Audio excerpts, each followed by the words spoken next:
Friends, welcome to Aptitude Skills. As I am Dibrugarh University যোনখন BEdৰ entrance question paper হৈছিলে 2020 recent হৈ গৈছে এখন তো তাৰ আজি আমি এপ্টিটিউড আৰু ৰিজনিং সেকশনখিনি চাম ঠিক আছে মই পাৰ্ট 1 বুলি দিছো কিন্তু মই এটা পাৰ্টতে গোটেইখিনি কৰাই দিছো সো স্টাৰ্ট কৰোঁ ভিডিওটো আৰু ভিডিওটো শেষলৈকে চাব তেতিয়াহে গোটেই কোৱেশ্চনখিনি ভালকৈ বুজি পাব নহলে আপোনালোকে স্কিপ কৰিলে তেতিয়া বুজি নাপাব ঠিক আছে তো স্টাৰ্ট কৰা হওক সো ফাৰ্স্ট কোৱেশ্চন কি আছিলে আমাৰ তাত if the simple interest of A certain sum of money at 5% per annum for 2.5 years is rupees 56 then the sum is so amak koise je question to je simple interest dia ase sao if the simple interest of a certain sum of money mane eta sum of money eta principal ot simple interest lagise kiman keneke lagise 5% per annum for 2.5 years aru 56 to a 56 to simple interest hoy amak koise je find the sum mane find the principal ulaba dise thik ase so etu ami keneke solve korim first ki korim sa principal to amak ulaba dise principal লাভৰ দিছে কি আমাক দিয়া আছে এটো 56 টো কি হ'ব সিম্পল ইন্টাৰেষ্ট হয় কোৱেশ্চনটো ভালকে পঢ়িব if the simple interest of a certain sum of money ইমানখিনি ইজ 56 মানে এখিনি সিম্পল ইন্টাৰেষ্ট দিয়া হয় সো সিম্পল ইন্টাৰেষ্ট আমি কিমান দিয়া আছে 56 আৰু ৰেট অফ ইন্টাৰেষ্ট দিয়া আছে আমাক 5% আৰু টাইম কিমান দিয়া আছে 2 আৰু 2.5 ইয়াৰ্স সো 2.5 ইয়াৰ্স টাইম মই সলভ কৰিলে কিমান 2 * 2 4 4 + 1 5/2 সো 5/2 ইয়াৰ্স হল ঠিক আছে তো এতিয়া আমি ফৰ্মুলা বহাই দিব পাৰিম ফৰ্মুলা কি আছিল আমি ফৰ্মুলাটো জানো যে simple interest equal to principal into rate of interest into time divide by 100 হল এতিয়া পি মানে কি আছিল পি মানে আমি নাজানো সো সিম্পল ইন্টাৰেষ্টটো আমাৰ হাতত দিয়া আছে সিম্পল ইন্টাৰেষ্টটো কিমান দিয়া আছে 56 হয়নে সো 56 ইকুৱেল টু পি মানে আমি নাজানো ৰেট অফ ইন্টাৰেষ্ট 5 হল আৰু টাইম কিমান হ'ব 5/2 ডিভাইড বাই 100 হল এতিয়া আমি কেনেকৈ সলভ কৰিম এটা জাস্ট আমি কি কৰিম আমি 56 equal to p into 5 into a 5/2 টো মই এনেকৈ লিখিব পাৰোঁ 5 আৰু 2 টো তলত গুচি যাব 100 ইনটু 2 হল এটা কেনসেল কৰিলো 5 20 টাইমছ হ'ব 4 টাইমছ হল সো কি থাকিলে আমাৰ 56 ইকুৱেল টু p/4 সো ইয়াৰ পৰা আমি p টো উলিয়াই ল'ব পাৰিম ইজি আছে সো p টো ইয়াৰ পৰা কিমান হ'ব p ইকুৱেল টু মই কিমান কৰিলো 56 ইনটু 4 কিমান হ'ল 4 6 * 24 4 2 carry 4 5 * 20 22 224 হয় নাই সৰি কিমান হ'ল তো 8 হ'ল 4 * 2 8 আছিলে সো এটো 8 হ'ব দে 8 হ'ব 56 ইনটু এটো 8 হ'ব আপোনাৰ আৰু 8 কৰিলে আমি কিমান পাম এতিয়া 8 6 * 48 8 4 carry 8 5 * 40 4 48 ঠিক আছে এটো মই 2 দেখা নাছিলো 4 * 2 কৰিলো 8 পালো আমি ঠিক আছে তো p = 56 * 8 448 সো আমাৰ আনসাৰটো কি হ'ব এতিয়া 448 সো প্ৰিন্সিপালটো কিমান আছিলে 448 বুঝি পালে সো নেক্সট কোৱেশ্চন টলে চাও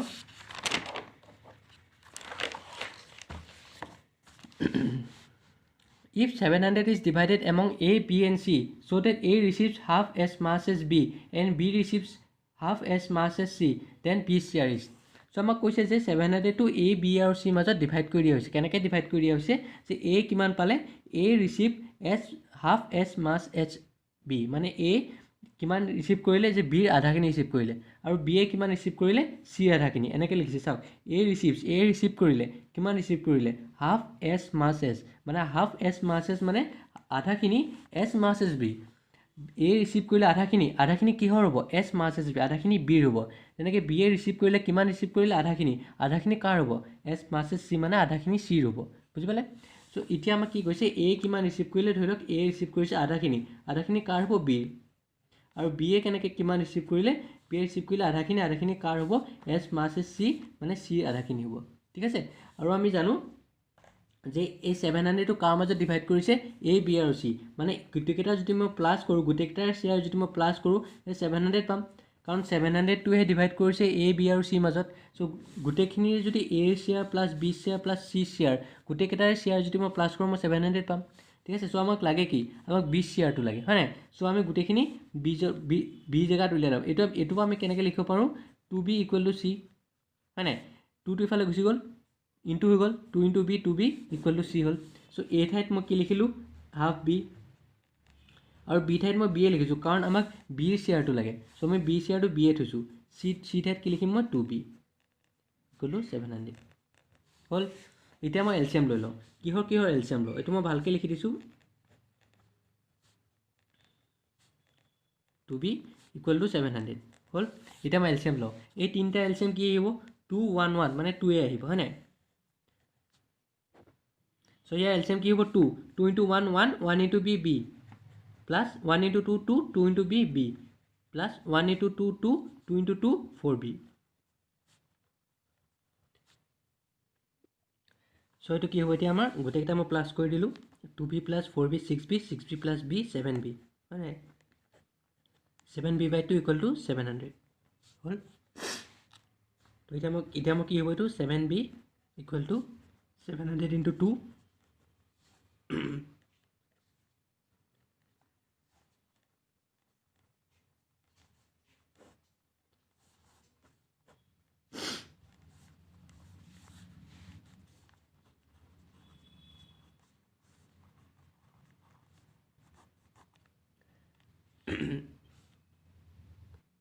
So B share to কিমান পালো মই rupees 200 হ'ল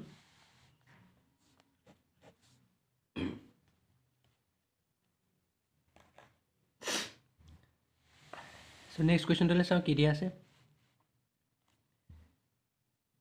What is the sum of 3 plus 4 plus 6 plus 5 plus 6 plus 7 plus 8 plus 9 plus 60 লাগে ঠিক আছে So it is out. A2 question at ki hoy apnalokor apni gutekhini jodi enake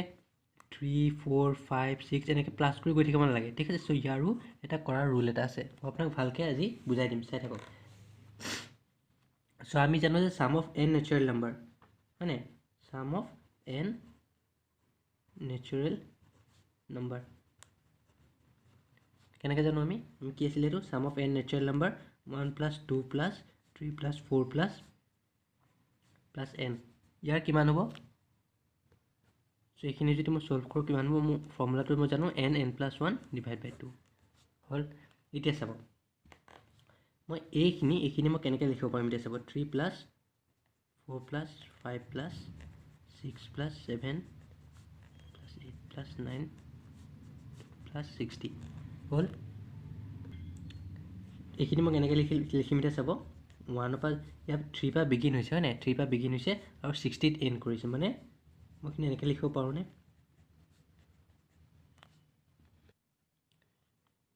5 plus 6 plus 7 plus 8 plus 9 dot dot dot plus 60 হল মই 1 পৰা ললো কিন্তু আমাক লৈছে কোবা পৰা 3 পৰা লৈছে মানে এই দুটা আমাৰ এক্সট্ৰা হৈ আছে হয় নাই সো এতিয়া মিলিছে নে গুটেখিনি ধুনীয়াকৈ মিলি আছে আমাৰ এক্সট্ৰা অকল এই দুটা হৈ আছে সো এই দুটা মই মাইনাস কৰিলো কি মাইনাস কৰিম 1 plus 2 3 টো মাইনাস কৰি দিলো বুজি পাইছে না কথাটো এই 3 পৰা যোনটো ষ্টাৰ্ট কৰিছে মই এইটো 1 পৰা ষ্টাৰ্ট কৰিলো আৰু আমাৰ যোনখিনি এক্সট্ৰা হৈ আছিল কি এক্সট্ৰা হৈছিল 1 আৰু 2 এক্সট্ৰা হৈ আছিল মানে 1 plus 2 সো এইখিনি মই মাইনাস কৰি দিলো -3 তেতিয়াহ'লে আমাৰ এইখিনি পৰা গুচি যাব গুটেখিনি সো এতিয়া মই এইখিনি লিখিব পাৰো n plus 1 by 2 মানে 60 plus 1 divided by 2 লিখিব পাৰো হয় নাই ইয়াত n equal to 60 হ'ব তো তাৰ পিছত -3 কৰিলো মই হ'ল এতিয়া এটো কেনেকৈ লিখিম মই 2 30 times হ'ব so 30 into 60 plus 1 61 -3 হ'ল এটা এই দুটা যদি মই মাল্টিপ্লাই কৰো কিমান পাম 3 6 18 -3 পালো আৰু ইয়াৰ পৰা এইটো মই মাইনাস কৰিলে কিমান পাম 1827 বুজি পালে আমাৰ এনসাৰটো কিমান হ'ব 1827 আপুনি এনেকৈ প্লাস কৰি থকাতকে আপুনি এইটো মেথড ইউজ কৰিব এইটো মেথড ইউজ কৰিলে আপোনাৰ বহুতখিনি সুবিধা হ'ব ঠিক আছে মই আকৌবাৰ বুজাই দিছোঁ মই জানো যে n নেচাৰেল নাম্বাৰৰ যদি আমি এনেকৈ প্লাস কৰোঁ n টো যিকোনো হ'ব পাৰে 60 70 যিকোনো হ'ব পাৰে সো এইখিনি মই কেনেকৈ লিখিম n n plus 1 divided by 2 ঠিক আছে তাৰপিছত মই কি কৰিলোঁ মই এই বস্তুটো মই ইয়াত আনিলোঁ 1 পৰা ষ্টাৰ্ট কৰিলোঁ কাৰণ আমাৰ 1 পৰা ষ্টাৰ্ট কৰিলে আমি ফৰ্মুলাটো জানো হয় নাই সো 1 পৰা মই ষ্টাৰ্ট কৰিলোঁ কিন্তু আমাক দিয়া কি আছে আমাক 3 পৰা ষ্টাৰ্ট কৰা আছে সো মই যদি 3 পৰা ষ্টাৰ্ট কৰি দেখো এই ফৰ্মুলাটো দেখো যে 1 আৰু 2 টো বেছি হৈ আছে মানে মই সেইটো কি কৰিলোঁ মাইনাস কৰি দিলোঁ ঠিক আছে তাৰপিছত মই এইটো ফৰ্মুলা লিখিব পাৰোঁ আৰু -3 থাকিলে সো এইখিনি মই এনেকৈ ভাঙিলোঁ আৰু লাষ্টত 1827 এনসাৰ ওলাই গ'ল সেটো কিমান হ'ব 1827 ঠিক আছে সো নেক্সট কোৱেশ্চনটো লৈ আগবাঢ়ো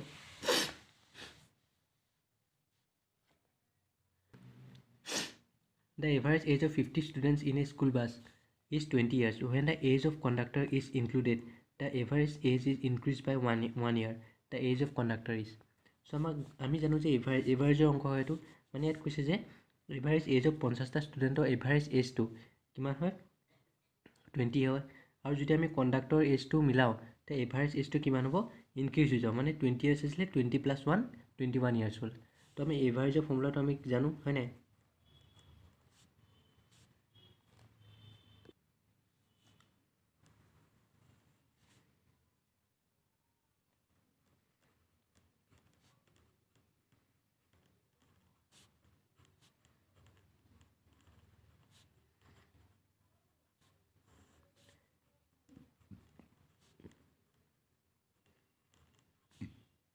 এইটো হ'ল এভাৰেজৰ ফৰ্মুলা। মই লাহে লাহে কৈ আছোঁ কাৰণ অলপ চৰ্দি হৈ আছে, সেইকাৰণে মোৰ আপোনালোকে ভালকৈ মন দিব। Average equal to sum of number of observation divide by total number, ঠিক আছে। চ' আমাক কৈছে যে 50টা ষ্টুডেণ্টৰ এভাৰেজটো 20 ইয়াৰ্ছ দিয়া আছে। আমি ফাৰ্ষ্ট কি কৰিম, কুৱেশ্যনটো আমি এইখিনিৰ পৰা এইখিনিলৈকে ছল্ভ কৰিম। তো এভাৰেজটো 50টা ষ্টুডেণ্টৰ এভাৰেজ কিমান দিয়া আছে 20 ইয়াৰ্ছ, মানে 50টা ষ্টুডেণ্ট আছে। চ' মই লিখিব পাৰোঁ যে ছাম অফ 50 ষ্টুডেণ্টছ হয় নাই, ছাম অফ নাম্বাৰ অফ অবজাৰ্ভেশ্যনটো sum of 50 students, sorry sum of age of 50 students, 50টা ষ্টুডেণ্টৰ এজটো 50টা ষ্টুডেণ্টৰ এজটো sum of age of 50 students divide by total number কিমান আছিলে 50 আছিলে, চ' 50, আৰু ইহঁতৰ এভাৰেজটো কিমান হ'ব 20 ইয়াৰ্ছ হ'ল। ইয়াৰ পৰা মই কি লিখিব পাৰোঁ, sum of age of 50 students হয় নাই ইকুৱেল টু কিমান হ'ব 50টো এফালে গুচি যাব 50 × 20, হয়তো মই কিমান পাম 1000 হৈ গ'ল। এইখিনিলৈকে হৈ গ'ল। এতিয়া sum of age of 50 students কিমান হ'ল আমাৰ 1000 পাইছোঁ। চ' আমাক আৰু কৈছে যে যদি কণ্ডাক্টৰ এজটো ইনক্লুড কৰা হয় তে এভাৰেজটো কিমান হ'ব 1 ইয়াৰ বেছি হ'ব। যদি মই কণ্ডাক্টৰ এজটো ইনক্লুড কৰোঁ, ছাম অফ কণ্ডাক্টৰ এজটো ইনক্লুড কৰি কিমান হ'ব, sum of age of 50 students plus conductor age হয় নাই, এজ অফ কণ্ডাক্টৰ আৰু টোটেল কিমান হ'ব,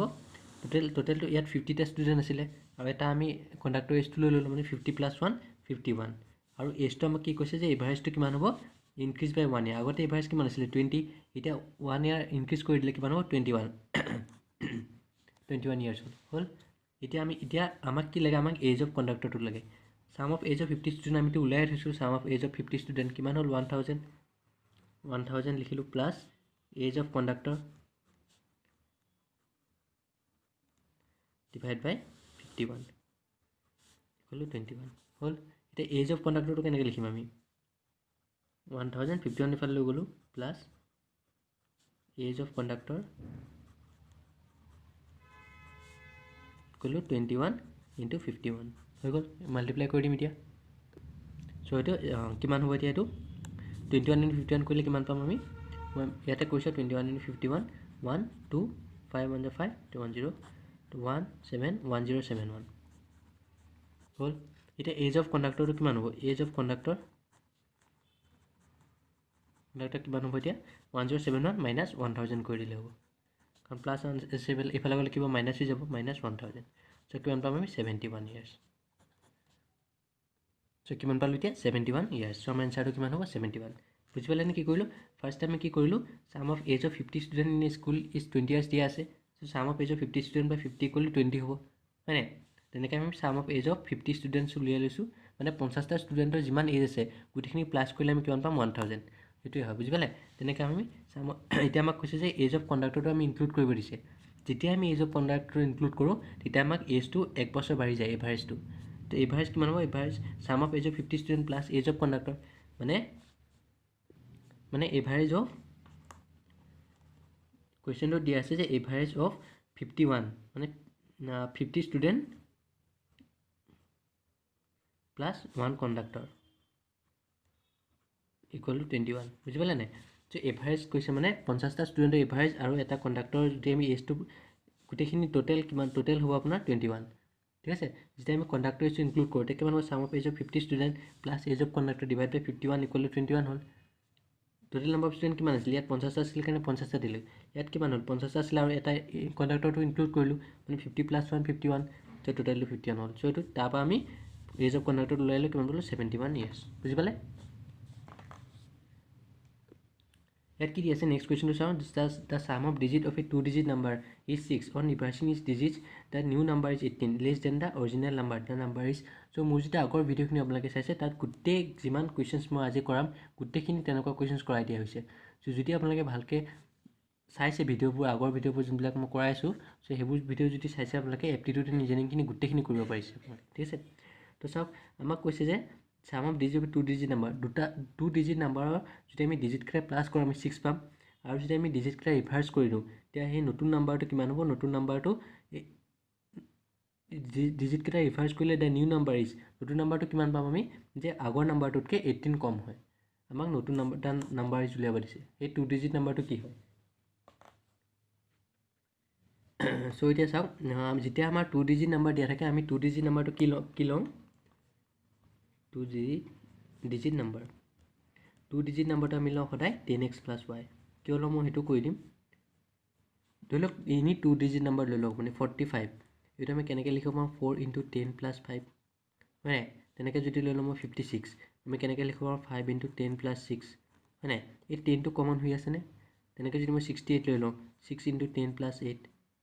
এইটো মই লিখিব পাৰোঁ চ' এই 10টো কমন হৈ আছে চাওক মানে 10 × x + y আমি লিখিব পাৰোঁ তেনেকৈ 10x + y ঠিক আছে য'ত x আৰু y টো ডিজিট হয় য'ত 4 আৰু 5টো ডিজিট হৈ আছে 5 আৰু 6টো ডিজিট 6 আৰু 8টো ডিজিট হৈ আছে তেনেকৈ বুজি পালে x আৰু y টো ডিজিট হৈ আছে চ' আমাক কৈছে যে সাম অফ ডিজিটছ এতিয়া চাওক দা সাম মানে কি হয় প্লাছ কাৰ মাজত প্লাছ হ'ব digit of a 2 digit number digit কেইটাৰ মাজত প্লাছ হ'ব মানে x + y = কিমান পাম আমি ইজ 6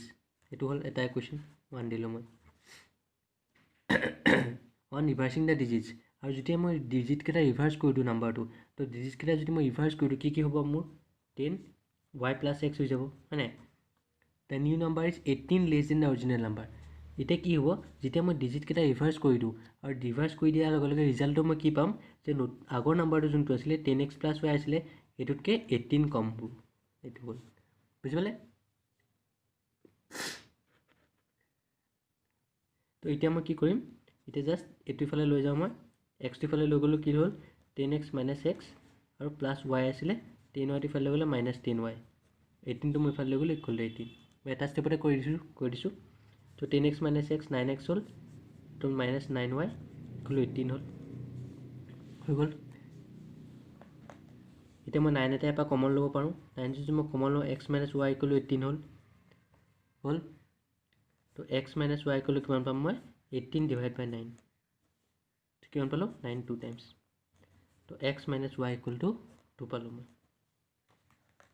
এইটো কিমান হ'ব ইকুৱেশ্যন 2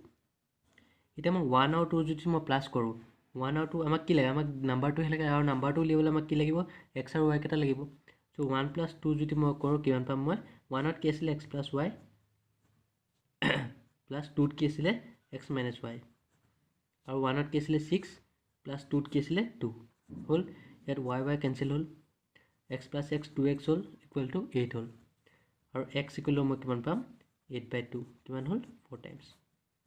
xটো যেনেকৈ মই 4 পালোঁ মই ইয়াত বহাই দিলোঁ x ঠাইত কিমান হ'ল x + y = 6 মানে 4 + y = 6 পালোঁ আৰু y = কিমান পালোঁ মই 6 - 4 = 2 চ' আমি x আৰু y পাই গ'লোঁ চ' এতিয়া 10x + y যে আছিলে সেই নাম্বাৰটো এতিয়া আমি কিমান পাম 10 × x টো কি আছিলে 4 প্লাছ y টো কিমান আছিলে 2 টো 40 হ'ল প্লাছ 2 42 আমাৰ অৰিজিনেল নাম্বাৰটো বুজি পালে কেনেকৈ কৰিলোঁ চ' চিম্পল আছিলে বেছি টান নহয় এনেকুৱা অংক মই আগতেও কৰাই দিছোঁ মোৰ যেতিয়া আগৰ ভিডিঅ'খিনি আপোনালোকে ভালকৈ চাইছে তেতিয়া এনেকুৱা অংকবিলাক ধুনীয়াকৈ বুজি পাব ঠিক আছে চ' নেক্সট কুৱেশ্যনটোলৈ চাওঁ কি দিয়া আছে কুৱেশ্যনটোত কি দিয়া আছে in a certain code gamesman written as AGMEM SAN how could disclose be written in that code মানে কিবা এটা কোডত আপোনাৰ গেমছমেনটো এনেকৈ লিখা হৈছে আৰু সেই ৰুলটোতে আমি ডিছক্ল'জটো লিখিব লাগে কেনেকৈ এতিয়া এইটো মই কেনেকৈ লিখা আছে আমি এইটো উলিয়াব লাগিব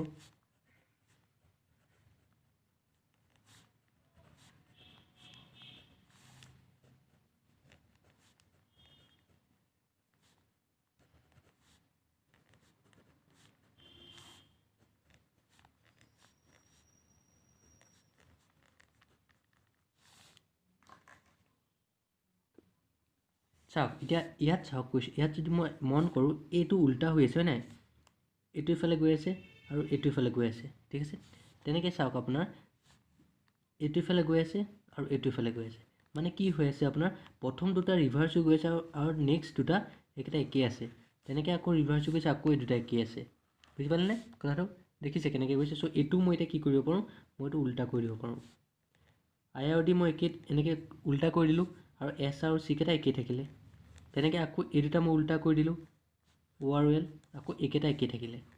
বুজি পালেনে চ' আমাৰ এনচাৰটো কি হ'ব এতিয়া I D S C O' L S C I D S C O' L S C ওলাই গ'ল ঠিক আছে চ' নেক্সট কুৱেশ্যনটোলৈ চাওঁ কি দিয়া আছে চাওক ইনজাৰ্ট দ্য মিচিং নাম্বাৰ এতিয়া মোক মিচিং নাম্বাৰটো উলিয়াব দিছে ইয়াৰ মাজত মিচিং নাম্বাৰটো কোনটো হ'ব 2/3 দিয়া আছে 4/7 দিয়া আছে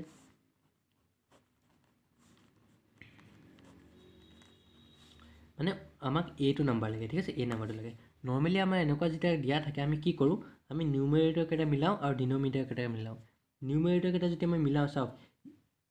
কি গেপত আছে আমি ফাৰ্ষ্ট কি চাম এনেকৈ মিলাবলৈ আমি কি ডিফাৰেঞ্চটো চাম হয় নাই ডিফাৰেঞ্চটো চাম ইয়াৰ আৰু ইয়াৰ মাজত ডিফাৰেঞ্চটো কিমান আছে 2 এটা আছে হয় নাই ইয়াৰ আৰু ইয়াৰ মাজত ডিফাৰেঞ্চটো কিমান আছে 5 এটা আছে মানে 2 পৰা ষ্টাৰ্ট হৈছে 5ত এণ্ড হৈছে যদি মই ইয়াত মই যদি এটা ইয়াৰ ডিফাৰেঞ্চত যদি মই 3 এটা লৈ লওঁ 3 হৈছে 2 দিলোঁ মই 3 আছে 4 + 3 7 হ'ল হয় নাই 7 হ'ল তেনেকৈ ইয়াৰ আৰু ইয়াৰ ডিফাৰেঞ্চত 4 ওলাইছে চাওক তো এইটো এটা প্ৰচিডাৰত মিলি গ'ল 2 3 4 5 হয় নাই তোটো 7 হৈ গ'ল বুজি পালে কথাটো ফাৰ্ষ্ট কি কৰিলোঁ মই ইয়াৰ আৰু ইয়াৰ ডিফাৰেঞ্চটো চালোঁ 2 পালোঁ তেনেকৈ ইয়াৰ আৰু ডিফাৰেঞ্চটো চালোঁ 5 পালোঁ চ' 2 পৰা ষ্টাৰ্ট হৈছে 5ত ৰখি গৈছে এণ্ড হৈছে চ' মোৰ মাজত কি হ'ব লাগিব মাজত মই যদি 3 4টো আনিব পাৰোঁ তেতিয়া মোৰ মিলি যাব চিৰিজটো তো কি কৰিলোঁ মই ইয়াৰ লগত মই 3 এটা মিলাই চালোঁ যেনেকৈ মই 3টো মিলাই চালোঁ এইটো অট'মেটিকেলি মিলি গ'ল 4টো বুজি পালেনে কথাটো তাৰপিছত এতিয়া মই কি কৰিলোঁ এতিয়া চাওক এতিয়া অপশ্যনত আহিলে আপোনাৰ অপশ্যনত কি দিয়া আছে 13টো আছে ওপৰত 7 আৰু তলত 13 আছে হয় নাই চ' তলত 13টো উলিয়াব লাগিব আপোনালোকে এতিয়া মই কি কৰিলোঁ এতিয়া মই তলৰকেইটা চালোঁ ইয়াৰ মাজত ডিফাৰেঞ্চ কিমান হ'ব 4 আপোনাৰ লাষ্টৰ ডিফাৰেঞ্চটো চালোঁ 10 হৈ আছে হয় নাই চ' এতিয়া মই কি কৰিব পাৰিম এতিয়া ইয়াত যিটো মই এটা 4 আৰু 10 হৈছে হয় নাই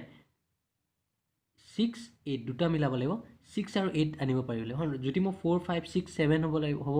যদি মই এনেকৈ মিলাওঁ 4 5 6 ইয়াত 7হে হ'ব লাগিছিলে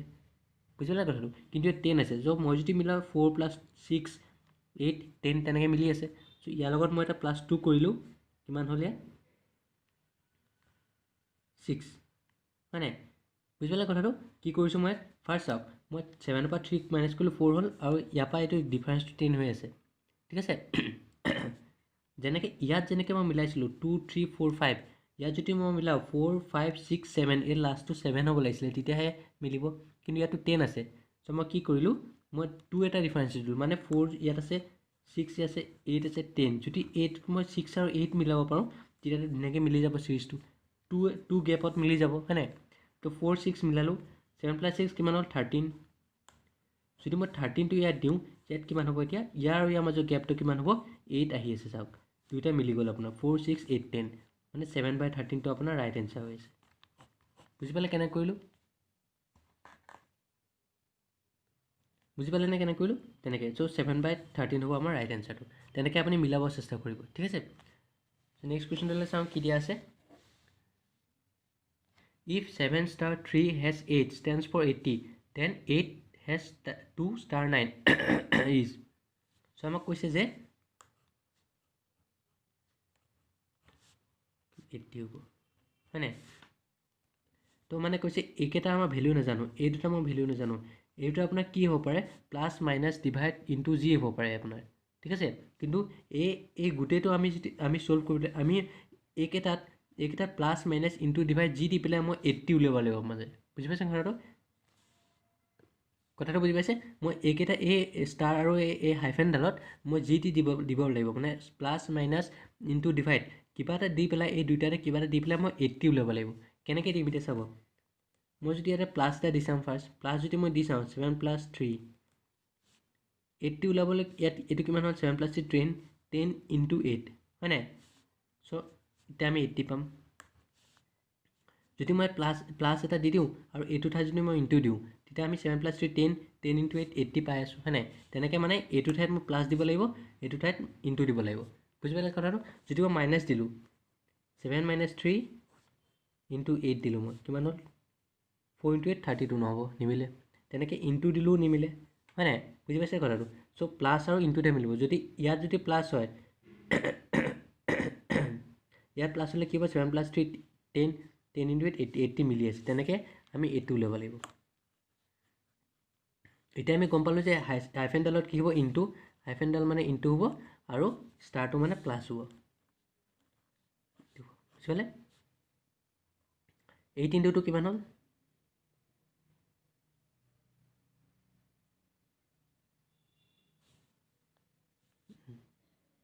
এইটো হাইফেনটো 8 × 2 কিমান হ'ল 8 × 2 16 16 + 9 কিমান হ'ল এইটো 25 বুজি পালে মোৰ এনসাৰটো হ'ব 25 হ'ল এইটো ঠাইত প্লাস হ'ল এইটো ঠাইত ইনটু হ'ল বুজি পালে এতিয়া নেক্সট কুৱেশ্যনটো চাওঁ কি দিয়া আছে in a class test Q occupies 5th position from the top and 25th from the bottom how many students are there in the class so' কিউটো আছে কিউটো এতিয়া ক'তো সি আছে চাব কিউটোত এটা পজিশ্যনত আছে কোনটো পজিশ্যনত আছে কিউটো আমি যদি ওপৰৰ পৰা চাওঁ ওপৰৰ পৰা চালে কিমান পজিশ্যনত 5th পজিশ্যনত আছে হয় নাই 5th পজিশ্যনত আছে মানে ইয়াৰ ওপৰতো 4টা আছে আপোনাৰ এইটো 5th পজিশ্যনত আছে চ' ইয়াৰ ওপৰতো 4টা আছে first position second position third position fourth position এইটো 5th পজিশ্যন আৰু যদি আমি তলৰ পৰা চাওঁ তলৰ পৰা চালে ই কিমান পজিশ্যনত আছে 25th পজিশ্যনত আছে হা 25th পজিশ্যন মানে ইয়াৰ তলত আপোনাৰ 24টা আছে 25th পজিশ্যন চ' আমাক সুধিছে যে কিমানটা ষ্টুডেণ্ট আছে সেই ক্লাছটোত কেনেকৈ চাম আমি তলৰ পৰা যদি মই চাওঁ তলৰ পৰা চালে ইয়াৰ তলত 24টা আছে ই 25 নম্বৰত আছে হয় নাই 25th পজিশ্যন মানে 25 নম্বৰত তাৰ ওপৰত কেইটা আছে 26 27 28 29টা আছে চ' আমাৰ এনচাৰটো কি হ'ব 29 চিম্পল আছিলে বেছি টান নহয় খালি 5th পজিশ্যন মানে ইয়াৰ আগত 4টা থাকিব লাগিব হয় নাই আপোনাক কৈছে যদি আপুনি ছেকেণ্ড পজিশ্যন মানে আপোনাৰ আগত এটা আছে বুজি পালে এই 5th পজিশ্যন মানে ইয়াৰ আগত 4টা আছে কাৰণ সি 5 নম্বৰ পজিশ্যনতে আছে তো লাষ্টত কোন হ'ব লাষ্টত সি যদি আমি তলৰ পৰা চাওঁ 25th পজিশ্যন আছে সি মানে ইয়াৰ তলত 24টা ল'ৰা আছে আৰু 24 ই 25 নম্বৰত আছে 26 27 28 29টা ষ্টুডেণ্ট আছে টোটেল বুজি পালে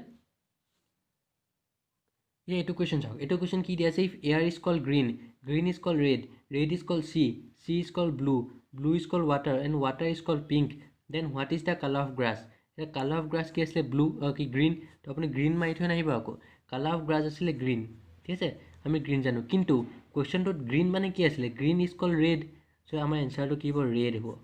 বুজি পালে কেনেকুৱা এনেকুৱা অংক জাষ্ট চিম্পল হয় বুজিছে নহয় খালি what is the colour of grass সুধিছে আমি কালাৰ অফ গ্ৰাছ কি হয় গ্ৰীণ আমি জানো কিন্তু আমি কুৱেশ্যনৰ মতে গ্ৰীণটো কি বুজাইছে গ্ৰীণ ইজ কল ৰেড চ' আমাৰ এনচাৰটো কি হ'ব ৰেড হ'ব এনচাৰটো বুজি পালে চ' আমাৰ এনচাৰটো ৰেড হ'ল চ' আমাক এইটো কুৱেশ্যনত কি দিয়া আছে চাওক A B C D E F are sitting in a row' E and F are in the centre A and B are at the ends C is sitting on the left of এ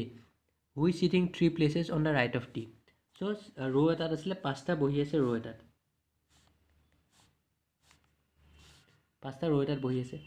কেনেকৈ বহিছে ইয়াৰ of চেণ্টাৰত আছে হয় নাই চেণ্টাৰত year of আছে 6টা আছে ন 6টা আছে A B C D E F so' ইয়াৰ অফ চেণ্টাৰত আছে মানে ইয়াৰ অফ ইয়াত হ'ব পাৰে এনেকৈ হ'ব পাৰে বা এফ ইয়াত থাকিব পাৰে ই ইয়াত থাকিব পাৰে হয় নাই চেণ্টাৰ এইটোতেতো চেণ্টাৰ হ'ব হয় নাই কাৰণ ইভেন আছে চেণ্টাৰ এই দুটাই হ'ব এটা চেণ্টাৰ নহয় কাৰণ আপোনাৰ 6টা আছে যদি 7টা থকা হয় তেতিয়া চেণ্টাৰত এটা চেণ্টাৰ পালোঁ হয় আমি তো ইয়াৰ অফ চেণ্টাৰত আছে ই ইয়াত বহিব পাৰে এফ ইয়াত বহিব পাৰে বা এফ ইয়াত বহিব পাৰে ই ইয়াত বহিব পাৰে সেইটোৱে এই দুটাই হ'ব পাৰে আপোনাৰ অপশ্যন হয় নাই তো এতিয়া আমি কি চাম তাৰপিছত কৈছে A and B are at the ends A আৰু বি এণ্ডত আছে ইয়াত এ হ'ব পাৰে ইয়াত বি হ'ব পাৰে বা ইয়াত বি হ'ব পাৰে বা ইয়াত এ হ'ব পাৰে নেক্সট কি কৈছে C sitting on the left of A যদি ইয়াত এ হয় যদি মই ইয়াত এ দিওঁ এ লেফ্টততো একোৱেই নাথাকিব এ লেফ্ট এইটো হয় এ লেফ্টত একোৱেই নাথাকিব কিন্তু ইয়াত কৈছে যে চিটো বহি আছে লেফ্টত তো আমি ইয়াত এ দিব নোৱাৰোঁ আমি ইয়াত এ দিব লাগিব ইয়াত এ দিয়াৰ লগে লগে C is on the left of A চিটো এৰ লেফ্টত আছে এইটো হ'ল চি লেফ্টত আৰু কৈছে এ আৰু বি এট দ্য এণ্ড মানে ইয়াত বি হ'ব চ' যদি ইয়াত a নহয় ইয়াত b হ'ব আৰু লাষ্টত বাকি কি থাকিলে d হৈ গ'ল ওলাই গ'ল আপোনাৰ বুজি পালে কথাটো সো কোৱেশ্চনটোত কি দিয়া আছিলে ছটা বহি আছে আপোনাৰ ৰোড আৰু a আৰু b আপোনাৰ e আৰু f চেণ্টাৰত আছে হয় নাই e আৰু f এনেকৈ হ'ব পাৰে e ইয়াত হ'ব পাৰে f হ'ব পাৰে ইয়াত বা f হ'ব পাৰে ইয়াত e ইয়াত হ'ব পাৰে চেণ্টাৰত আছে আৰু কৈছে a আৰু b এণ্ডত আছে a আৰু b এই দুটা মাজতে যুক্ত হ'ব পাৰে মানে a ইয়াত হ'ব পাৰে b ইয়াত হ'ব পাৰে বা b ইয়াত হ'ব পাৰে a ইয়াত হ'ব পাৰে কিন্তু আমাক কৈছে যে a লেফটত c আছে কিন্তু যদি মই ইয়াত a টো বহাওঁ a লেফটতটো একো নাথাকিব a ৰাইটতে আছে গোটেইখিনি সো মই কাৰণে a টো ইয়াত বহাব লাগিব যাতে a লেফটত c থাকে ঠিক আছে a ইয়াত বহা মানে b ইয়াত বহালো আৰু এটা বাছি কি থাকিলে d এটা বাছি থাকিলে সো এইটো ইয়াত আমি বহাই দিলোঁ সো আমাক সুধিছে যে we sitting 3 place at the right of d d ৰাইটত কোনটো হ'ব d এফালে বহি আছে d এফালে বহি আছে d ৰাইটত এইটো হ'ব সো d এফালে ৰাইট হ'ব আৰু 3 প্লেস কিমান হ'ল first place second place third place মানে c হ'ব আমাৰ আনসাৰটো বুঝিলে সো নেক্সট কোৱেশ্চনটো চাও কি দিয়া আছে অনিল had some mangoes অনিলৰ তাত কেইটামান মেংগো আছে he sold 40% more than he ate ঠিক আছে হি কিমান বিক্ৰী কৰিলে যিমান খাইছিলে তাতকে 40% বেছি হি বিক্ৰী কৰিছে if he sold 70 apples যদি হি 70 টা আপেল সেল কৰিছে তে হি কিমানটা খালে সো আমি খুদিলো হি কিমানটা খালে হি ধৰিলক এক্সট্ৰা আপেল খালে তো হি সেল কেটা কৰিলে 40% more than he ate খাইছিলে কেটা এক্সট্ৰাতকে 40% বেছি সেল কৰিলে এক্সট্ৰাতকে কি 40% বেছি সেল কৰিলে 40% এটা পার্সেন্টেজ কিবাহত ল'ব লাগিব কিহত ল'ব এই এক্সতে ল'ব আপোনাৰ বুজি পালে কথাটো কেটা সেল কৰিলে হি যিমানটা খাইছিলে তাতকে 40% বেছি যিমানটা খাইছিলে এক্সট্ৰা খাইছিলে প্লাস 40% আকৌ এক্সে আহিব তো হি কেটা সেল কৰিলে 40% মানে 40/100 into x hall 4 to 5 자 10 so 2/5 hall x plus 2x/5 হল নাই তো হি কিটা সেল কৰিলে 5 তো আমি এলসিএম লৈ লম তো 1 আসলে 1 5 5x হল plus 2x মানে কিমানটা হি সেল কৰিলে 7x/5 so ইমানটা হি সেল কৰিলে এতিয়া আমাক কি কৈছে নেক্সট পাৰ্ট টু সাব কোৱেশ্চনটো if he sold 70 apple he 70 টা apple সেল কৰিলে তো আমি হি সেল কেটা কৰিলে 7x/5 হি সেল কৰিলে কিন্তু আমাক কৈছে যে হি 70 টা apple সেল কৰিছে মানে a টো ইকুৱেল টু 70 হ'ব নাই কাৰণ হি সেল কি ইমান কৰিছে 7x/5 আৰু আমি জানো যে হি 70 টা সেল কৰিছে তো দুইটা সেল একে হৈ গ'ল 7x/5 ইকুৱেল টু 70 হ'ব সো x ইকুৱেল আমি ইয়াৰ পৰা ওলাব পাৰো 70 * 5 লিখিলো তো x ইকুৱেল টু কিমান হ'ল 70 * 5 divided by 7 10 times হ'ব so 10 * 5 50 x equal to 50 আৰু x কিমান আছিলে কিমানটা হি খাইছিলে সো আমাক হেতুৱে লাগে কিমানটা হি খাইছিলে সো কিমানটা খাইছিলে 50 টা হি খাইছিলে তো এটো বুজি পালে সো আমি এটো কোৱেশ্চন লা হ'ল নেক্সট কোৱেশ্চন কি দি আছে চাও if l plus m plus n equal to 15 আৰু lm plus mn plus nl equal to 85 find the value of l square plus m square plus n square ঠিক আছে সো এটা আমি কেনেকৈ সলভ কৰিম আমি জানো যে a plus b plus c whole square যদি আমি লওঁ ফর্মুলা কি হ'ব a square plus b square plus c square plus 2ab plus 2bc plus 2ca যেটা আমি ফর্মুলা জানো এনেকৈ মই a b c ঠাইত মই l plus m plus n লৈ ললো কিমান হ'ব l square plus m square plus n square plus 2lm plus 2mn plus 2nl হল এতিয়া মই চাব হ'ব l plus m plus n কিমান জানো 15 মই জানো সো 15 হোল স্কয়ার মই লিখিব পাৰো আৰু আমাক a পাৰ্টটো উলিয়াব লাগে প্লাস n স্কয়ার প্লাস মই a কেটা পা কি ললো মই 2 এটা কমন লৈ ললো যেনেকৈ মই 2 এটা কমন ললো ভিতৰত কি থাকিব mn plus nl হৈ গল 2 এটা উলিয়াই ললো সবৰ পা 15 স্কয়ার কিমান হ'ব 225 হ'ব এটো মই জানো মনত আছে l square plus m square plus n square হল প্লাস 2 আৰু এই পাৰ্টখিনি মই কিমান হ'ব জানো এই পাৰ্টখিনি আমাক দিয়া আছে 85 so 2 * 85 hall 225 hall equal to l square plus m square plus n square আৰু প্লাস আমি কিমান পাম এটো 10 হল 170 সো এতিয়া এটি ফালে লৈ গলো এটি ফালে লৈ যোৱাৰ লগে লগে কি হ'ব 225 প্লাস আসলে ফালে গলে কি হ'ব -170 equal to l square plus m square plus n square পাই গলো আৰু ইয়াৰ পৰা আমি কি পাম যে l square plus m square plus n square equal কিমান পাম 225 আমি এটো মাইনাস কৰি কিমান পালো 5 হল 22 পৰা 17 গ'লে কিমান হ'ল 3 4 5 55 আনসাৰটো কিমান হ'ব 50 কাৰণ আমাক এইটো পাৰ্ট লাগে l square plus m square plus n square আমি এইটো ওলাই দিলোঁ সিম্পল আছিলে বুজিলে কেনে কৰিলোঁ চাও next কোৱেশ্চনটো the HCF and LCM of two numbers are 44 and 264 if the first number is divided by 2 the quotient is 44 what is the other number so আমাক কৈছে যে দুটা নাম্বাৰ আছে তাৰ HCF আৰু LCM কিমান হ'ব 44 আৰু 264 হয় আৰু প্ৰথম নাম্বাৰটো যদি ডিভাইড কৰোঁ আমি 2 দি তেতিয়া আমি পাম যে 44 কোৱেশ্চন হয় so যদি মই 2 দি এটা ডিভাইড কৰোঁ নাম্বাৰ এটা ঠিক আছে 2 দি যদি মই কিবা এটা নাম্বাৰ ডিভাইড কৰোঁ তেতিয়াহ'লে কিবা এটা নাম্বাৰ ডিভাইড কৰি ল'ম x এটা নাম্বাৰ so 44 হ'ব মানে এই নাম্বাৰটো কিমান হ'ব লাগিছিল আৰু ৰিমাইণ্ডাৰ 0 থাকিব এই নাম্বাৰটো কিমান হ'ব লাগিছিল এই নাম্বাৰটো 88 হ'ব লাগিছিল তেতিয়াহে যদি 88 হয় তেতিয়াহে মই 44 টাইমছ 88 কৰিলে 0 পাম বুজিলে কথাটো সো এতিয়া মই চাওঁ ফাৰ্স্ট নাম্বাৰ মই লৈ লওঁ x লৈ লওঁ সেকেন্ড নাম্বাৰ মই লৈ লওঁ কাৰণ আমাক দুটা নাম্বাৰ দিছে y লৈ লওঁ ঠিক আছে তো ফাৰ্স্ট নাম্বাৰ মই লৈ লওঁ x সেকেন্ড নাম্বাৰ মই y লৈ লওঁ তো এতিয়া আমি জানো যে product of two numbers আমি ফৰ্মুলাটো কি জানো product of two numbers equal to their HCF into LCM হয়নে so product of two numbers কি হ'ব x আৰু y আছিল নাম্বাৰটো x into y হ'ব আৰু HCF into LCM কিমান আছিল HCF আছিল 44 আৰু LCM আছিল 264 হ'ল তো এখিনলৈকে হৈ গ'ল আমাৰ এতিয়া আমি নেক্সট পাৰ্টটো আমাক কৈছে যে যদি প্ৰথম নাম্বাৰটো কি আছিল x টো যদি মই 2 দি ডিভাইড কৰোঁ মই 44 টো কোৱেশ্চনটো পাম ঠিক আছে তো আমাৰ x টো কিমান হ'ব চাওক x ক যদি মই 2 দি ডিভাইড কৰোঁ মই 44 টো কিউটেন পাম হয়নে ৰিমাইণ্ডাৰ মই ৰিমাইণ্ডাৰ কথা কোৱা নাই সো আমি ৰিমাইণ্ডাৰ 0 লৈছোঁ এতিয়া চাব কোৱেশ্চনটো কেনেকৈ কৈছে যদি মই কিবা এটা নাম্বাৰ যদি মই ধৰি লওক 10 টোক মই 5 দি ডিভাইড কৰিছোঁ মই কিমান পাম 5 into 2 10 পালোঁ ৰিমাইণ্ডাৰ নাই সো এই 10 টোৱে মই কেনেকৈ লিখিব পাৰোঁ 5 into 2 লিখিব পাৰোঁ হয় নাই বুজি পালে নাই 5 into 2 মই লিখিব পাৰোঁ তেনেকৈ যিকোনো নাম্বাৰ ধৰি লওক আপুনি যিকোনো নাম্বাৰ লৈ লওক 45 টো মই 9 দি ডিভাইড কৰিছোঁ 9 কিমান হ'ব 9 5 যা 45 আৰু এই নাম্বাৰটো 45 টো মই কেনেকৈ লিখিব পাৰোঁ 9 into 5 তেনেকৈ এই x টো মই কেনেকৈ লিখিব পাৰোঁ এতিয়া 44 into 2 সো x টো কিমান হ'ল 88 হ'ব তো x টো ঠাইত মই 88 লিখিব পাৰোঁ পাই গ'লোঁ x টো ঠাইত 88 আৰু আমাৰ ফাৰ্স্ট নাম্বাৰ সেকেন্ড নাম্বাৰটো উলিয়াব লাগে 264 হ'ল ঠিক আছে সো y ইকুৱেল টু কিমান হ'ল 44 into 264 divided by 88 হ'ল 44 2 টাইমছ হ'ব 2 কিমান টাইমছ হ'ব 132 সো আমাৰ আনসাৰটো কিমান হ'ব 132 হ'ল সো আমি সেকেন্ড নাম্বাৰটো আমি কিমান পালোঁ 132 বুজি পালে ফাৰ্স্ট নাম্বাৰটো আমি 88 পালোঁ সেকেন্ড নাম্বাৰটো 132 হৈ গ'ল সো আমি নেক্সট কোৱেশ্চনটো চাওঁ কি দিয়া আছে The present age of father and son are in the ratio 5:2 after 5 years the ratio will be 7:3 the present age of the son is so আমাক কৈছে যে এনেকুৱাত কি কৰোঁ আমি present age of the father and son দিয়া আছে 5:2 so present age of the father আৰু son মই কি লৈ লওঁ 5x আৰু sonৰ লৈ লওঁ মই 2x after 5 years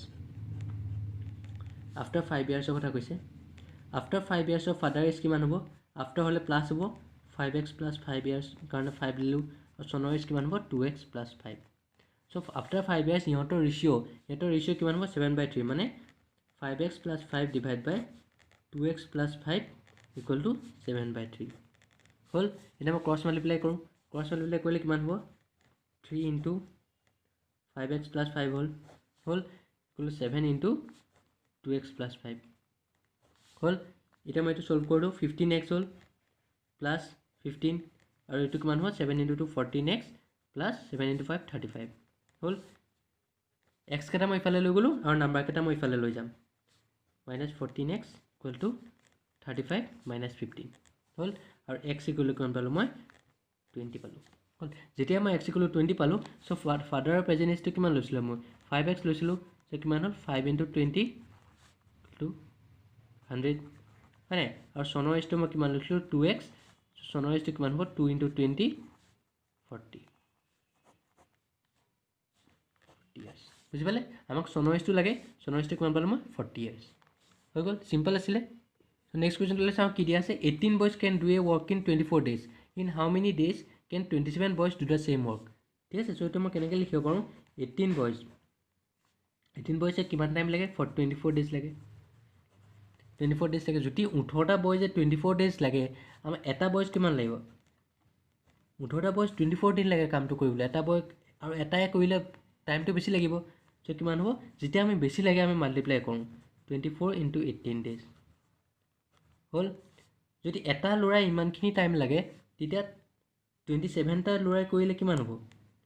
যদি চাওক এটা ল'ৰা কৰিবলৈ ইমানখিনি ডেজ লাগে 27 কৰিলে কম ডেজ লাগিব আৰু যেতিয়া কম ডেজ লাগে আমি কি কৰোঁ ডিভাইড কৰি দিওঁ এইটো সদায় মনত থ'ব যে বেছি দিন লাগিলে আমি মাল্টিপ্লাই কৰোঁ আৰু কম দিন লাগিলে আমি ডিভাইড কৰোঁ তো এতিয়া যদি মই কেঞ্চেল কৰোঁ 9 3 27 9 2 18 হ'ল 3 8 24 মানে 18 টো কিমান হ'ল 16 ডেজ লাগিব কমপ্লিট কৰিব সিম্পল আছিলে বেছি টাইম নহয় ঠিক আছে চ' নেক্সট কুৱেশ্যনটোলৈ চাওঁ কি দিয়া আছে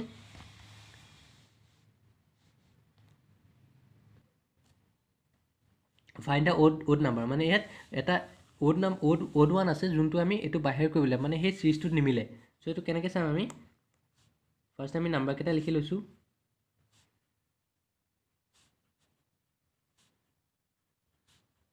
হ'ল ফাৰ্ষ্ট আমি সদায় কি চাম সবে আমি প্লাছ মাইনাছ কৰি চাম ফাৰ্ষ্ট আমি যদি মাইনাছ কৰোঁ কিমান হ'ল ডিফাৰেঞ্চটো 1 হ'ল ইয়াৰ ডিফাৰেঞ্চটো কিমান হ'ল 3 ইয়াৰ ডিফাৰেঞ্চটো 5 হ'ব হয়নে ইয়াৰ ডিফাৰেঞ্চটো কিমান হ'ব 7 ইয়াৰ ডিফাৰেঞ্চটো কিমান হ'ব 9 আৰু ইয়াৰ ডিফাৰেঞ্চ কিমান হ'ব 14 হ'ল এতিয়া চাওক এইটো আপোনাৰ অডত গৈ আছে নে 1 3 5 7 9 নেক্সটটো ইয়াততো আপোনাৰ 11 হ'ব লাগিছিলে কিন্তু ইয়াত কি আছে 14হে পাই আছোঁ আমি বুজি পালে 14 পাইছে মানে এইটো আমাৰ ৰং হৈ আছে এইটো যদি আপোনাৰ এইটো যদি আপুনি ইয়াত যদি মই 162 লিখিলোঁ হয় তেতিয়া আমি 11 পালোঁ হয় কিন্তু ইয়াত কি আছে 165 আছে চ' আমাৰ ৰংটো কোনটো হয় 165টো হয় বুজি পালে কথাটো কাৰণ এইটো গোটেই চিৰিজত গৈ আছিলে চাওক 1 3 5 7 9 গোটেইকেইটাই অড নাম্বাৰকেইটা এনেকৈ চিৰিজত গৈ আছিলে নেক্সটটো কি হ'ব লাগিছিলে 11 হ'ব লাগিছিলে চ' কিন্তু কি হ'ল 14হে হ'লগৈ চ' সেইকাৰণে এইটো আপোনাৰ নহ'ব 165 নহয় কাৰণ ইয়াত 162 আহিব লাগিছিলে চ' আমাৰ এনচাৰটো কোনটো ৰং হ'ব কোনটো অড নাম্বাৰ হ'ব কোনটো অড ওৱান হ'ব 165টো হ'ব বুজি পালে চ' নেক্সট কুৱেশ্যনলৈ চাওঁ কি দিয়া আছে There are 5 books A, B, C, D, and E. The book C lies above D. E is below A and D. B is below E, which is at the bottom. So, 5খন কিতাপ আছে মই কেইটামান আঁকি লৈছোঁ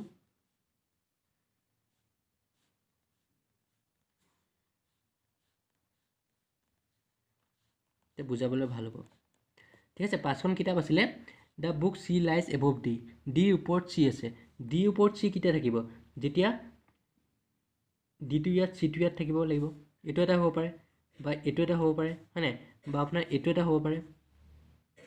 বা আপোনাৰ এইটো এটা হ'ব পাৰে এই 4টা হ'ব পাৰে কণ্ডিশ্যন তাতকৈ আৰু কণ্ডিশ্যনটো নহয় এতিয়া কৈছে আমাক is bill' A N D ইটো কি হ'ব এ আৰু ডি তলত হ'ব হয়নে এ আৰু ডি তলত হ'লে কি হ'ব ডি যদি এটো ইয়াত হয় ইটো ইয়াত হ'ব ইটো এ আৰু ডি তলত হৈ আছে তেনেকৈ যদি মই এটো ইয়াত লিখোঁ ইটো ইয়াত হ'ব হয়নে আৰু ইয়াত চাওক ইয়াত ডিৰ তলত এ আহিব কিন্তু ডি এ আৰু ডিৰ তলত ই নাহে আৰু এইকেইটাতো ই নাহে চ' এইকেইটা আমি ল'ব নোৱাৰোঁ চ' আমাৰ কণ্ডিশ্যন কি হ'ব এই দুটাই আমি ল'ব লাগিব ঠিক আছে এই দুটা আমি ল'ব লাগিব এতিয়া নেক্সট আমি পঢ়িম বি ইজ বিল' ই আৰু বিটো ই তলত আছে বিটো যদি ই তলত থাকে এইটোত কণ্ডিশ্যনত ছেটিছফাই কৰিব কিন্তু ইয়াৰ তলততো একো নাই চ' ইয়াৰ তলত মই ল'ব নোৱাৰোঁ কাৰণ ইয়াৰ ওপৰতহে আছে চ' এইটো আপোনাৰ কণ্ডিশ্যনটো নহ'ব চ' আমাৰ বাকী কি থাকিলে আমাৰ এই কণ্ডিশ্যনটো বাকী থাকিলে চ' আমাক সুধিছে হুইচ ইজ এটা বটমত কোন আছে বি আছে আৰু টপত যদি সোধে টপত কোন থাকিব চি আৰু মিডিলত যদি আমাক সোধে মিডিলত কি থাকিব এ বুজি পালে চ' নেক্সট কুৱেশ্যনলৈ চাওঁ কি দিয়া আছে what will be the next letter in the series so' ইয়াৰ নেক্সট লেটাৰটো সুধিছে D C X W F E V U H G T S আৰু ইয়াৰ নেক্সটটো কি হ'ব চ' এনেকুৱাত আমি সদায় কি কৰিম আমি প্ৰথম লেটাৰটো প্ৰত্যেকটোৱে প্ৰথম লেটাৰটো চাম ডি ই এফ হৈ আছে এটা গৈ আছে জি এইচ হৈ আছে ইয়াৰ পৰা যদি মই আৰু এটা লগাওঁ কি হ'ব এইচ আই জি এটা পাম হ'ল তেনেকৈ এতিয়া এইটো চাওঁ চি পিছত কি হ'ব ডি এটা গৈ আছে ই এফ এটা গৈ আছে জি আকৌ এটা যদি মই এইচ এটা ল'লোঁ জি এইচ আই এটা পালোঁ হ'ল দুটা মিলিলে আমাৰ নেক্সটটো যদি মই চাওক নেক্সটটো কি হৈ আছে উল্টা হৈ আছে এক্স ভি টি মানে টি পিছত যদি মই চাওঁ এনেকৈ উল্টা যদি মই চাওঁ T U V F E V U আছে ন অ' চৰি এইটো চ' টি পিছত যদি মই চাওঁ T S T U V হৈ আছে ভি ডব্লিউ এক্স হৈ আছে হয় নাই তেনেকৈ যদি মই ইয়াত যদি কি হ'ব টিৰ আগত কি হ'ব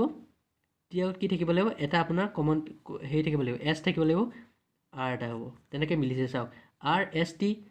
T U V V W X ঠিক আছে তেনেকৈ আমাৰ এইটো যদি মই লাষ্টৰ যদি আমি চাওঁ লাষ্টৰ যদি মই চাওঁ এছ টি ইউ হৈ আছে ইউ ভি ডব্লিউ হৈ আছে তেনেকৈ আকৌ ইয়াত যদি মই কি দিওঁ এটা কিউ এটা দিওঁ কিউ আৰ এছ চাওক Q R S S T U U V W মিলি গৈছে চ' আমাৰ এনচাৰটো কি হ'ব জে আই আৰ কিউ বুজি পালে কেনেকৈ চাব লাগে ঠিক আছে চ' নেক্সট কুৱেশ্যনটোলৈ চাওঁ বেছি নাই আৰু চাৰিটা আছে চ' এইটো আমি ছল্ভ কৰি দিওঁ একেলগে এইটো একদম ইজি আছে এইটো একদম ইজি দিছিলে আপোনাৰ আগৰতলা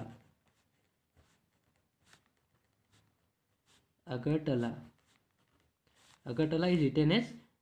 141681416171 হ'ল আমাক লাগে আগ্ৰা কেনেকৈ লিখে ইয়াত চাব এতিয়া কুৱেশ্যনটো য'ত য'ত এ আছে আপোনাৰ 1 দেখিছেনে য'ত য'ত এ আছে 1 হৈ আছে হয় নাই আৰু য'ত জি আছে 4 হৈ আছে আৰ 6 এল 7 টি 8 হৈছে তেনেকৈ আমি য'ত য'ত এ আছে আমি 1 বহাই দিব পাৰোঁ জি ঠাইত কি হ'ব 4 আৰ ঠাইত কি হ'ব 6 চ' 1461 এনচাৰ বুজি পালে চিম্পল আছিলে এইটো একদম ইজি আছিলে চ' টেনশ্যন নাই একো চ' নেক্সট কুৱেশ্যনলৈ চাওঁ কি দি আছে what should come in place of the question mark 4:17:7:ডেছ ঠিক আছে চ' এইটো আমি কেনেকৈ লিখিব পাৰোঁ চাওক আমি এইটোৰ পৰা এইটো ফাৰ্ষ্ট বনাব চেষ্টা কৰিম 4:17:7 আমাৰ এইটো পৰা আমি এইটোৰ পৰা এইটো ফাৰ্ষ্ট বনাব চেষ্টা কৰিম এইটোৰ পৰা এইটো আমি কেনেকৈ বনালোঁ 4 স্কুৱেৰ প্লাছ 1 হয়নে 4 স্কুৱেৰ প্লাছ 1 4 স্কুৱেৰ কিমান 16 প্লাছ 1 17 তেনেকৈ যদি মই এইটো বনাওঁ কিমান হ'ল 7 স্কুৱেৰ প্লাছ 1 7 and 7 49 49 প্লাছ 1 50 হ'ব আপোনাৰ এনচাৰটো বুজি পালে নেক্সট কুৱেশ্যনটো চাওঁ কি দিয়া আছে which one is odd among the following numbers কোনটো অড হয় 376821 372164 318951 319446 এতিয়া চাওক অডটো আমি কেনেকৈ চাম ফাৰ্ষ্ট মই টু দি যদি মই ডিভাইড কৰি চাওঁ এই দুটা আপোনাৰ ওলাই আছে অড নাম্বাৰ হয়নে সেইটো নহ'ব কাৰণ আমাক এটা লাগে চ' যদি প্ৰত্যেকটো যদি মই চাওঁ 2164 318951 আৰু 319446 চ' এইকেইটা যদি মই চাওঁ প্ৰথম 2D নম্বৰ 3D যদি মই ডিভাইড কৰিব চাওঁ 7 + 3 10 10 + 6 18 18 + 8 10 + 6 16 16 + 8 24 26 27 চ' 27 চ' 3D ডিভাইড হৈ আছে এইটো যদি মই চাওঁ 10 12 13 13 + 10 23 এইটো ডিভাইড হোৱা নাই তেনেকৈ যদি মই এইটো চাওঁ 9 10 18 21 21 + 6 27 এইটো হৈ আছে তেনেকৈ যদি মই এইটো চাওঁ 6 10 14 14 + 9 23 23 + 4 28 চ' এইটো হোৱা নাই হয় নাই এইটো চাওঁ 10 13 13 + 8 21 21 + 6 27 চৰি এইটো 27 হ'ব চ' এই গোটেইকেইটা 3D ডিভাইড হৈ আছে অকল এই নাম্বাৰটো 3D ডিভাইড হৈ থকা নাই চ' আমি ক'ব পাৰোঁ যে এই নাম্বাৰটো অড হৈ আছে হয় নাই এই নাম্বাৰটো এই চিৰিজকেইটাৰ লগত নিমিলে বুজি পাইছে কথাটো কিমান হ'ব এইটো 372164 চ' এইটো হ'ল আপোনাৰ এনচাৰটো চ' আজি লাষ্ট কুৱেশ্যনটোলৈ চাওঁ কি দিয়া আছে at what time between 3 and 4 o'clock will the hands of a ৱাটছ পইণ্ট ইন অপজিট ডাইৰেকশ্যন ঠিক আছে চ' আমাৰ ক্লকটো চাওঁ যদি আমি ক্লকটো চাওঁ এইটো 12 হ'ল এইটো 3 এইটো 6 এইটো 9 হয় নাই 10 11 12 ঠিক আছে চ' আমাক কৈছে যে কোনটো টাইমত যে 3 আৰু 4 3 আৰু 4ৰ মাজত ঠিক আছে 3 আৰু 4ৰ মাজত যে হেণ্ডছ অফ দ্য ৱাটছ পইণ্ট ইন অপজিট ডাইৰেকশ্যনত থাকিব কোনটো ডাইৰেকশ্যনত অপজিট ডাইৰেকশ্যনত থাকিব যেতিয়া আমাৰ এই ডাইৰেকশ্যনত অপজিট ডাইৰেকশ্যনত থাকিব যেতিয়া এনেকুৱা হৈ থাকে হয় নাই আৱাৰ হেণ্ড আৰু মিনিট হেণ্ডডাল এনেকুৱা হৈ থাকে তেতিয়াহে আপোনাৰ অপজিট ডাইৰেকশ্যনত আছে দুডাল বাকী ক'তোতো আপোনাৰ অপজিটত নাপাব হয় নাই এনেকৈ হৈ থাকিলেহে আপোনাৰ অপজিটত পাব মানে ইয়াত কি আছে 4টালৈ 10 মিনিট থাকোঁতে আপুনি পাব অপজিটত চ' 4টালৈ 10 মিনিট থাকে মানে কি 50 minutes past 3 চ' এইখিনিতো 50 minutes হ'ব 55 60 চ' 50 minutes past 3 হ'ব মানে এনচাৰটো বুজি পালেনে একদম অপজিটত থকাতকৈ অপজিটত থকা এনেকৈ থাকিব লাগিব বুজি পালেনে বাকী চাওক য'তে আপুনি চাওক অপজিটত নাথাকে এনেকৈ থাকে এই পজিশ্যনটোতহে দুটা মিনিট হেণ্ড আৰু আৱাৰ হেণ্ড আৰু মিনিট হেণ্ডডাল অপজিটত হৈ আছে তো সেইকাৰণে আমাৰ এনচাৰটো কি হ'ব 50 মিনিট পাছ 3 মানে এইটো কিমান হ'ব 350 হ'ব 350 মানে 50 মিনিটছ 50 মিনিট গ'ল 3টা বাজি সেইটো 50 মিনিটছ পাছ 3 বুজি পালে এনচাৰটো সো যোনখন BEd পৰীক্ষা আছিলে আপোনাৰ ডিব্ৰুগড় ইউনিভাৰ্চিটি আণ্ডাৰত হৈছিলে এণ্ট্ৰেঞ্চৰ সো এখন আজি সলভ হ'ল গোটেইখন কুৱেশ্যন পেপাৰ এপ্টিটিউড আৰু ৰিজনিং ছেকশ্যনখিনি যদি আপোনালোকৰ কিবা ডাউট আছে কিবা কুৱেশ্যনত ডাউট আছে কিবা প্ৰব্লেমত কোনোবা চেপ্টাৰত ডাউট আছে সো মোক কমেণ্ট ছেকশ্যনত কমেণ্ট কৰিব মই সেইটো ধুনীয়াকৈ বুজাই দিম এই গোটেইখিনি কুৱেশ্যনছ মই যিমানখিনি আজি কৰালোঁ গোটেইখিনি মই প্ৰিভিয়াছ ভিডিঅ'ত মই কৰাই দিয়া হৈছে ত' যেতিয়া আপুনি ভালকৈ ফ'ল' কৰি আছে চেনেলটো অভিয়াছলি আপোনালোকে গোটেইখিনি ছল্ভ কৰিব পাৰিছে তো আৰু মোৰ চেনেলটো লাইক ছাবস্ক্ৰাইব আৰু শ্বেয়াৰ কৰিবলৈ নাপাহৰিব আৰু বেল আইকনটো ক্লিক কৰি যাতে মই যেতিয়া নতুন ভিডিঅ' আপলোড দিওঁ আপোনালোকে ন'টিফিকেশ্যন পাই যায় ঠিক আছে থেংকছ এ লট